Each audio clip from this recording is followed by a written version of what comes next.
Hello everyone! For this content, pag-usapan naman natin ngayon ang tungkol sa herd immunity. So, ano nga ba itong herd immunity?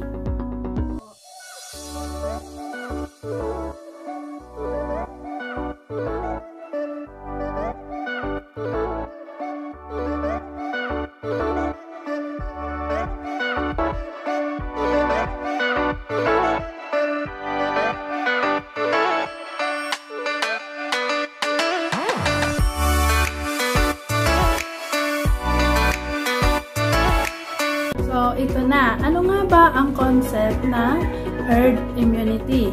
So, ganito yon. Ang konsepto ng herd immunity, ito yung pagkakaroon ng mataas na porsyento ng populasyon na nabakunahan na laban sa isang sakit at nagkaroon na or na-develop na ang antibodies laban sa sakit na ito para kung sino man ang magkaroon ng sakit na ito na nabakunahan na ay less na yung spread ng disease. And ang target ng herd immunity ay 70 to 80%. Sinasabi ng World Health Organization or WHO that the proportion of the population that must be vaccinated against COVID-19 to begin inducing herd immunity is not known as of December 2020 statement po yan. And up today, wala pa silang bagong statement about herd immunity. And sa ngayon, kulang pa yung mga supply. Kaya habang mayroon pang bakuna na naibibigay, mas maganda na tayo ay mabakunahan na. Dito sa Pilipinas, we have 109 million of total population. So, napakadami ng ating populasyon. But the available vaccine is about 7 million only. And ngayon, merong balita, narinig natin na yung isang brand ng vaccine ay nanganganib pa na ma-expire. Malapit-lapit na yung expiration. So, mas maganda na maibigay na ito para at least ay paunti-unti makamit natin yung or ma-achieve natin yung targeted population. Dito kasi sa Metro Manila, ang estimated population is about 12 to 15 million at tumataas pa yun every year. Yung available vaccine nga, gaya ng sinabi ko, is about 7 million lamang. So, kulang pa yung supply. So, habang mayroon pang naibibigay na mga supply, sana ay magpabakuna na po tayo. So, how do vaccines prevent disease? Paano nga ba nape-prevent ng isang bakuna ang isang sakit? Ang bakuna daw ay ginagaya nito ang bakterya o virus na nagkukos ng isang sakit at nagtitrigger para yung katawan natin ay mag-produce ng antibodies. At itong antibodies, ito yung magpo-provide ng protection sa atin laban sa sakit kapag tayo ay nakakuha nito. Example, yung COVID-19 virus. So, kapag tayo nabakunahan na, magpo-produce yung katawan natin ng antibody. At kapag nahawa tayo ng COVID-19, itong mga antibody na ito yung magpoprotekta sa atin laban sa sakit na COVID. So, ano-ano yung pagkakaiba ng mga vaccine? How do vaccines differ? So, meron din palang pagkakaiba-iba yung paggawa ng bakuna. So, ito yon. The vaccines differ in their composition and how they trigger the immune system to produce antibodies. The vaccines can be inactivated, weakened virus. So, inactivated vaccines contain whole bacteria or viruses which have been killed or have been altered so that they cannot replicate. However, itong inactivated vaccines do not always create such a strong or long-lasting immune response. Pero ang sinasabi ngayon ng ating Center for Disease Control and World Health Organization, anumang klaseng bakuna for COVID vaccine, ay man ay merong side effect o wala, yung katawan natin nagpo-produce pa rin daw siya ng antibody typically after 2 weeks. Killed copies of the whole part of the virus, and it can be a genetic product like mRNA that creates protein copies without causing a disease. mRNA vaccines are a new type of vaccine to protect against infectious diseases. So, yung typically kasi, yung traditional way ng paggawa ng vaccines ay literally weakened or inactivated virus ang ini-inject sa atin. However, dito sa mRNA, tinuturuan yung cells natin na mag-produce ng protein copies laban sa mga virus, disease-causing virus na ito, like COVID-19. Sa COVID-19 kasi, meron siyang mga spike proteins. Yun yung nagkakos ng disease. And itong mga protein copies na ito na yung magiging antibodies natin or mga soldiers na lalaban sa viruses.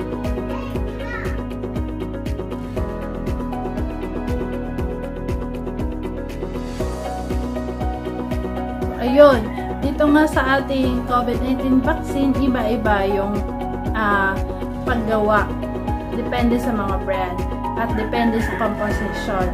Meron tayong katulad ng Sinovac, isa siyang inactivated weakened virus. How long will it take to build an immunity after getting a vaccine? So, gaano katagal bago tayo mag-produce ng immunity pagkatapos natin na mabakunahan? Typically, ang sinasabi ay after 2 weeks, magkakaroon na tayo ng immunity. And ito na, some people may have side effects and some may not. So, ito yung questionable, di ba, sa iba. O lalo na doon sa mga tao na nalilito, ito yung sagot doon. Meron kasi mga tao, depende po sa immune system, sa reaction ng katawan na magkaroon sila ng side effects. Meron din naman na hindi nagkakaroon ng side effects. Pero, either way daw, dito sa ating COVID-19 vaccine, either way, meron ka man side effect o wala. Ang sinasabi ng World Health Organization is that kahit meron o wala, ikaw ay protected pa din. Kasi yun daw yung lumabas sa trial, sa kanilang study. Ang katawan daw ay magpo-produce pa rin ng immunity. So, magpo-provide pa rin siya ng protection after 2 weeks. Number 4 question, why do people react differently?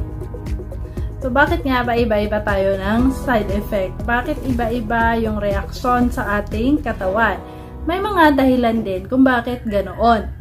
So, ito ang sagot. Sa immune system, nagkakaiba-iba depende sa tao. So, people's immune system reacts in different ways.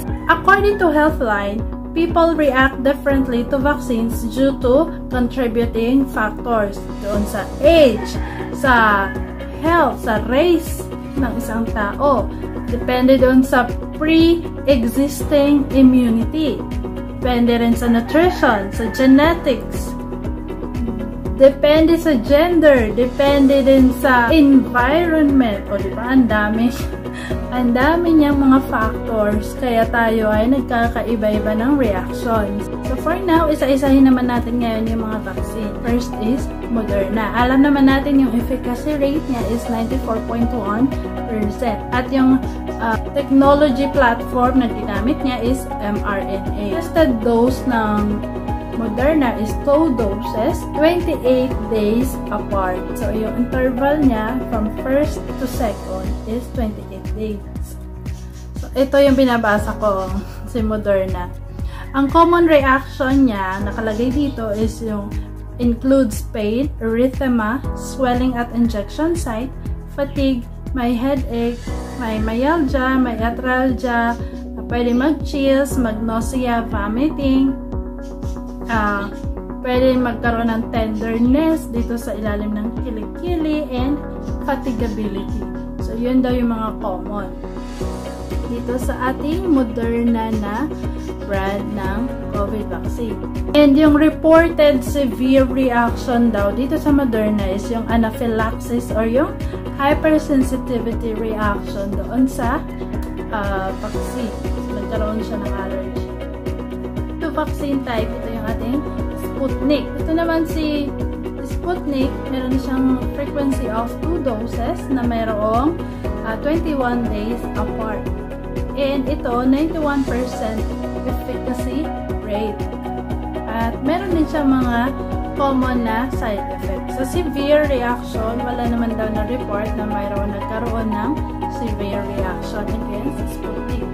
Number 3, ito si Sinovac. So, yung technology platform na ginamit ay inactivated weekend virus. And 2 doses din ito. Ang kanyang interval is 28 days. So, 28 days apart after the first dose. Doon ka magkakaroon ng second dose. Si Sinovac, yung kanyang vaccine efficacy is 65% to 91%. Yung mga side effect niya, yung mga common pa din, pain on the injection site, nagkaroon ng headache, nagkaroon ng allergic rash. So, severe, ganun pa din yung severe reaction niya, yung rash pa din, allergic rash. Number 4 type of vaccine, si Oxford AstraZeneca. Si Oxford AstraZeneca, ito yung pinakamatagal interval. 2 doses din siya, pero ang suggested interval niya is 4 to 12 weeks. Efficacy rate niya is 70.4%. On side effects, ito yung fatigue, fever, headache, pain on the injection site. Yung mga serious side effect, wala naman na na-report. And with regards to the AstraZeneca blood clot side effects, according to the researchers, they were looking for the solution on how to lower the risk of the blood clots or kung paano ito matitreat ng mga side effects. But they emphasized that those side effects was strongly outweighed by the protection that the vaccines can provide against COVID-19. But to some other countries, ang practice nila para maiwasan yung blood clots sa AstraZeneca vaccination, nagpapabigay sila ng aspirin. Last, si Pfizer. Ginamit dito na technology platform is yung mRNA. 2 doses ito, and yung suggested interval is 21 days apart. Efficacy rate, ito yung pinakamataas, 95%. Kasi si Moderna, 94.1%. Ito, 95%. Side effect, ito yung mild to moderate pain on the injection site, may fatigability, may headache. Serious adverse reactions, ito, meron siyang lymphadenopathy, paroxysmal arrhythmia.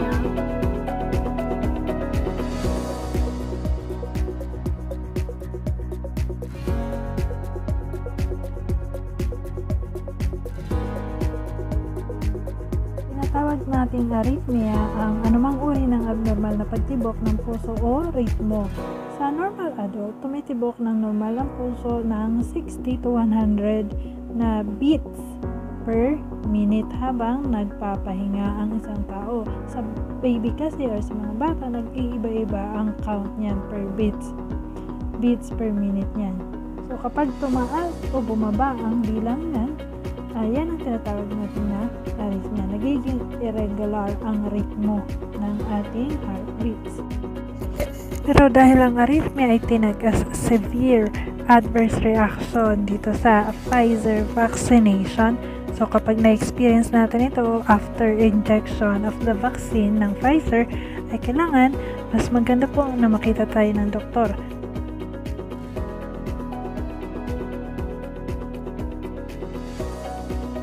Ayun lang guys, I'll see you again on my next content. Bye-bye!